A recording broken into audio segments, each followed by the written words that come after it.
असली सम्राट। ईरान के बादशाह ने अकबर के नवरत्न बीरबल की बुद्धिमत्ता की बहुत प्रशंसा सुनी थी। वह उनसे मिलने के लिए बहुत उत्सुक था। उसने बीरबल के पास एक दूत भेजकर उसे अपने देश आने का निमंत्रण दिया। बीरबल ने निमंत्रण स्वीकार कर लिया और कुछ दिनों के बाद ईरान के लिए रवाना हो गए। जब वह ईरान पहुंचा तो सीधे बादशाह से मिलने उसके दरबार में गया। लेकिन जैसे ही वह राज दरबार में दाखिल हुआ तो हैरान रह गया, क्योंकि वहां एक नहीं बल्कि 6 सम्राट बैठे थे। सबकी शक्ल बिल्कुल एक जैसी थी। सभी ने एक जैसी राजसी पोशाकें पहन रखी थीं। वह समझ गया कि ईरान का बादशाह उसकी परीक्षा लेना चाहता है।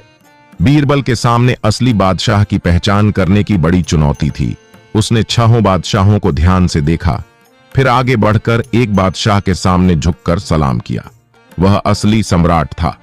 उन्हें इस बात का अंदाजा नहीं था कि इतने सारे हमशक्लों के बीच भी बीरबल उन्हें पहचान लेंगे। उन्होंने बीरबल से पूछा, बीरबल, हमने आपकी बुद्धिमत्ता के बारे में जैसा सुना था वैसा ही पाया। हमें लगा कि आप हमें पहचान नहीं पाएंगे, लेकिन आपने हमशक्लों में हमें बहुत आसानी से पहचान लिया। कैसे? यह बहुत आसान था जहां अपना। बीरबल ने मुस्कुराते हुए कहा, मैंने देखा कि बादशाह के समान नैन नक्श वाले बैठे लोगों में केवल आप ही थे जो आगे देख रहे थे। बाकी सभी लोग आपकी ओर देख रहे थे। मुझे यह समझने में देर नहीं लगी कि आप ही असली सम्राट हैं।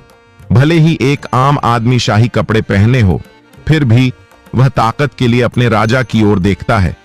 यहां भी वही हो रहा था। बीरबल का जवाब सुनकर ईरान के बादशाह बहुत खुश हुए और उन्होंने बीरबल को बहुत सारे उपहार दिए।